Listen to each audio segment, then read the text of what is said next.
Two police officers dragged a black woman out of her Mercedes at a traffic stop. They threw her to the ground, handcuffed her, and searched her car without permission. "You fit the description of a suspect," they said. She stayed calm and said 5 words that changed everything. "I'm Judge Angela Mitchell. Check again." The officers' faces went white.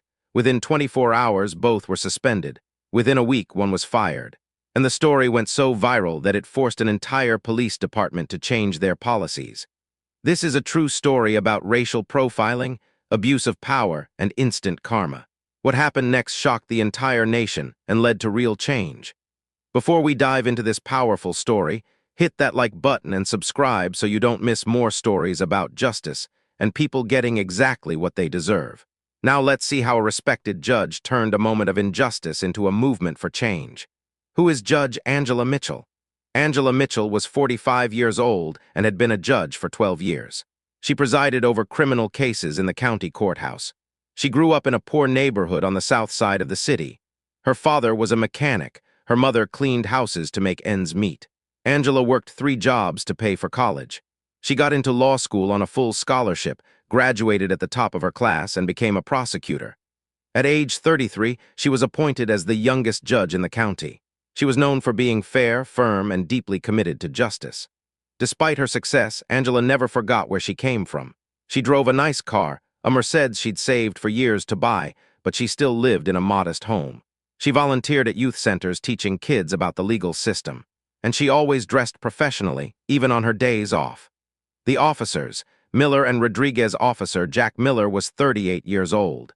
He'd been with the police department for 15 years. He had 3 complaints on his record for excessive force, but they'd all been dismissed. His partner, Officer Maria Rodriguez, was 29 and had been on the force for 5 years. She was relatively new and usually followed Miller's lead. Miller had a reputation. Other officers knew he was aggressive, especially during traffic stops in certain neighborhoods. He believed in tough policing. What he really practiced was racial profiling, though he would never admit it. Rodriguez had seen Miller's behavior before. She'd felt uncomfortable but never spoke up. She was afraid of being labeled a snitch or being ostracized by other officers. Today, her silence would cost her career. The day everything changed, it was a Saturday afternoon, 2:30 p.m. Judge Mitchell had just finished grocery shopping and was driving home. She was wearing casual clothes, jeans, a sweatshirt, and sneakers. Her hair was pulled back in a simple ponytail. She looked like any other woman running errands on the weekend.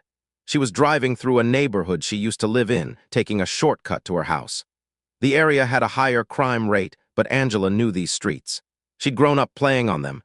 That's when she saw the flashing lights in her rearview mirror. Angela pulled over immediately, confused. She hadn't been speeding.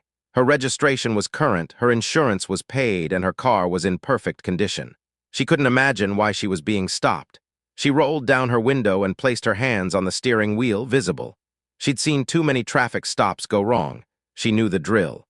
But what happened next would shock her, and eventually shock the world. Officer Miller approached the driver's side window. Rodriguez stood back by the patrol car. Before Angela could even speak, Miller's tone was hostile.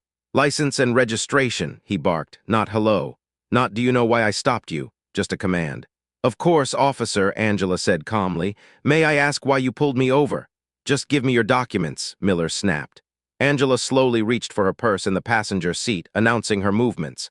"I'm reaching for my purse now to get my license." "Keep your hands where I can see them," Miller shouted, his hand moving to his gun. Angela froze. "My hands are visible. I'm simply getting my identification as you requested." She retrieved her license and registration and handed them through the window.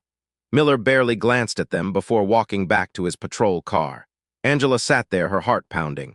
She'd presided over hundreds of cases. She knew police procedures. This stop was already wrong. There was no reason given, no explanation, just immediate hostility. 5 minutes passed, then 10. Angela could see Miller and Rodriguez in their car talking. Miller was on his radio. Angela knew something was wrong. Finally, both officers approached her car. Miller came to the driver's side, Rodriguez to the passenger's side. "Step out of the vehicle," Miller ordered. "Officer, can you please tell me why I was stopped?" Angela asked, still calm but firm. "You fit the description of a suspect involved in a robbery," Miller said. "Step out now." Angela's mind raced. A robbery. She'd been grocery shopping at a store with dozens of witnesses and cameras. This was absurd. I haven't committed any crime, Angela said. What description? Can you be specific? Black female, mid-40s, driving a Mercedes, Miller said. That's all you need to know. Now get out of the car. Angela felt anger rising but kept her composure. That description could fit thousands of women. Do you have a warrant, probable cause for a search? Miller's face turned red. Are you refusing a lawful order? I'm asking you to follow proper legal procedure, Angela said. That's when Miller made his biggest mistake. He reached through the window and unlocked her door from the inside. Layer 3. The abuse of power, 9 o'clock, 12 o'clock. Miller yanked the door open and grabbed Angela's arm, pulling her forcefully out of the car. Angela didn't resist. She knew that resisting could get her killed. But she was recording everything in her memory. You're making a serious mistake, Angela said as Miller pushed her against the car and began searching her pockets without consent. Rodriguez stood by, watching but saying nothing. Her face showed discomfort, but she did nothing to stop her partner. Empty your pockets, Miller commanded. Angela complied. Keys, a tissue, her phone, nothing illegal. I'm going to search your vehicle, Miller announced. You don't have probable cause, Angela stated clearly. I do not consent to a search. I don't need your consent, Miller shot back. You match a suspect description. That's probable cause. No, officer, it's not, Angela said, her voice still calm despite being physically detained. And you're going to regret this, Miller laughed. Is that a threat? No, Angela said. It's a fact. Miller cuffed her hands behind her back and placed her roughly on the curb while he and Rodriguez searched her Mercedes. They tore through her groceries, opened her trunk, checked under seats. They found nothing because there was nothing to find. A small crowd had gathered. Several people were filming on their phones. Miller noticed and yelled at them to back up, but they kept recording. After 20 minutes of finding nothing, Miller walked back to Angela, who was still sitting on the curb in handcuffs. What's your name again? He finally asked, looking at her license for the first time carefully. Angela looked up at him. I'm Judge Angela Mitchell. I preside over criminal court in this county. I sentence people for exactly the kind of behavior you just demonstrated. And you're going to see me again very soon, but next time you'll be on the other side of the bench. The color drained from Miller's face. Miller's hands started shaking as he fumbled with his radio. Rodriguez, check this ID again. Verify the name. Rodriguez took the license and walked back to the patrol car. Angela could see her typing frantically on the computer. A moment later, Rodriguez's face went pale. She walked back slowly. Miller, she said quietly, she's telling the truth. She's a judge, Judge Angela Mitchell, criminal court. The crowd that had been filming gasped. Someone shouted, y'all just messed with a judge. This is going viral. Miller bent down and quickly removed Angela's handcuffs. Your Honor, I apologize. There was a misunderstanding. Angela stood up, rubbing her wrists where the cuffs had been too tight. A misunderstanding. Officer Miller, you pulled me over without cause, physically removed me from my vehicle, searched me without probable cause, handcuffed me, and searched my car without consent. That's not a misunderstanding. That's a violation of my civil rights. We had a report of a robbery suspect, Miller started. What robbery? Angela interrupted. Give me the incident number, tell me what was stolen, where, and when. Give me the actual description of the suspect beyond, black female in a Mercedes. Miller couldn't answer. Because there was no robbery. It was racial profiling, pure and simple, and now he knew he'd targeted the one person who could hold him accountable. Angela turned to the crowd. Did anyone record this? 5 people raised their phones. I got everything, Judge Mitchell, a young man said, from the moment they pulled you over. Thank you, Angela said. Please send those videos to my office, all of you. She recited her office email address. She turned back to Miller and Rodriguez. Officers, what are your badge numbers? Miller hesitated.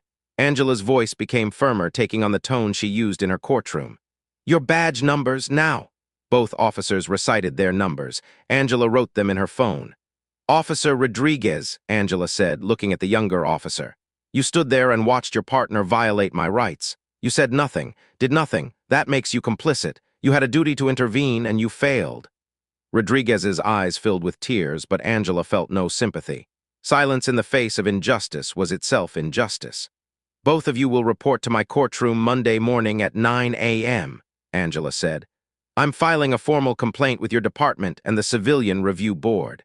I'm also contacting the ACLU and the District Attorney's Office about potential criminal charges for false imprisonment and violation of civil rights.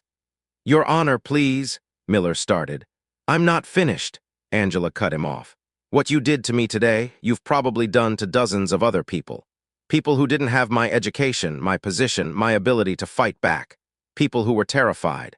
People who might have criminal records so no one believed them when they complained. Today, you chose the wrong person. But really, there is no right person to do this to. Every person deserves the dignity and respect you denied me today. Angela got back in her Mercedes and drove home. Within an hour, the videos started appearing online. The one with the clearest audio and video was posted to Twitter with the caption, "Police racially profile and illegally search a black woman. She's a judge. Watch what happens." The video went viral in 2 hours. Within 6 hours, it had 3 million views. By the end of the day, every major news network was covering it. The police department's phone lines were flooded. The mayor's office received hundreds of calls demanding action. Civil rights organizations issued statements. The ACLU announced they were investigating. Sunday morning, the police chief held a press conference. "We take these allegations very seriously. Officers Miller and Rodriguez have been placed on administrative leave pending a full investigation. If the allegations are substantiated, they will face disciplinary action up to and including termination." But Angela wasn't satisfied with just that. This wasn't just about her. This was about every person who'd been treated this way but couldn't fight back. Monday morning, Angela held her own press conference before court began. Angela stood at a podium in the courthouse. Cameras from every news station pointed at her. She wore her judicial robes, a symbol of her authority and the justice system she represented. "What happened to me Saturday was wrong," she began. "But I'm not just a victim. I'm a person with power and a platform, and I'm going to use both to demand change."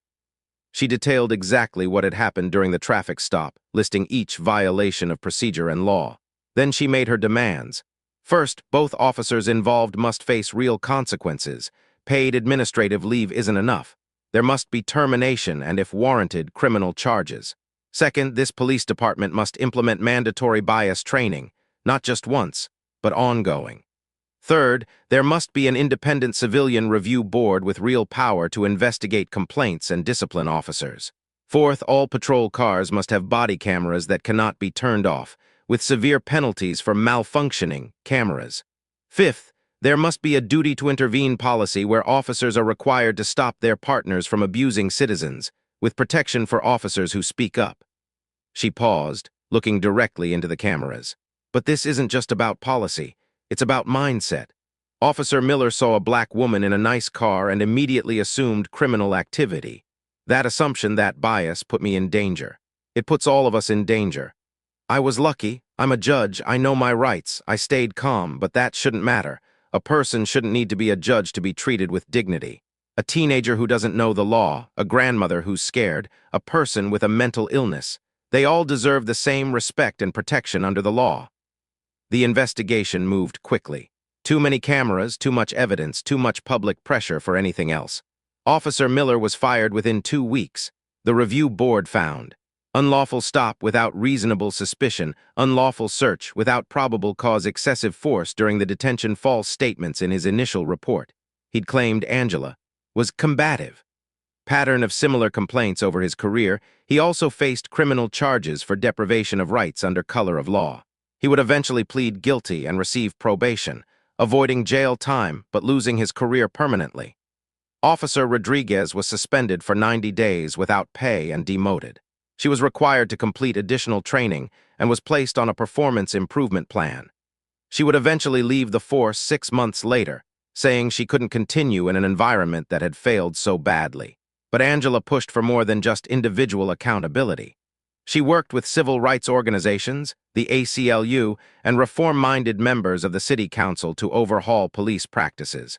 Within 6 months, body cameras were mandatory for all officers. A civilian review board was established with real disciplinary power. A duty to intervene policy was implemented, mandatory monthly bias training. Began a new system for tracking officer complaints. Was created, traffic stop data was collected and published publicly to identify patterns. Angela's case became a landmark example in law schools and police academies of what not to do and how victims of police misconduct could seek justice. She received thousands of messages from people sharing their own stories of being profiled, searched without cause, or mistreated during traffic stops. Many were afraid to come forward before seeing her stand up. Angela started a legal clinic specifically to help people file complaints against police misconduct. She trained community members on their rights during traffic stops. She testified before state legislatures about the need for police reform. The video of her traffic stop was viewed over 20 million times. It became a teaching tool, a rallying cry, and proof that even people in positions of power weren't immune to racial profiling. 3 other judges, all people of color, came forward with their own stories of being profiled. A black state senator revealed he'd been stopped 7 times in 1 year, all without cause. The conversation about racial profiling and police accountability reached a level it hadn't before. Judge Angela Mitchell gave an interview 6 months after the incident. The reporter asked if she regretted what happened. "I regret that it happened," Angela said, "but I don't regret how I handled it. I stayed calm, I knew my rights, I documented everything, and I used my platform to demand change." "What do you want people to learn from your experience?" Angela thought carefully before answering. "I want people to understand several things. First, racial profiling is real. It happens to doctors, lawyers, judges. It happens to anyone with brown skin. Success doesn't protect you from it. Second, know your rights. You have the right to ask why you're being stopped.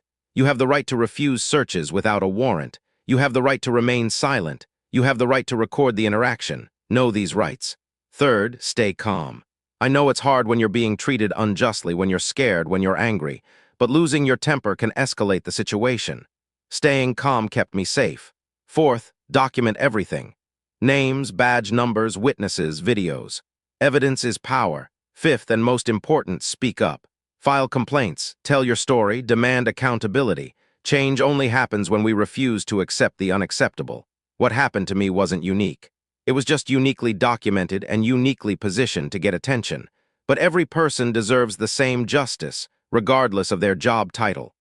The reporter asked one final question. Officer Miller said in a later statement that he was just doing his job. What do you say to that? Angela's response was measured but firm. Racial profiling isn't doing your job.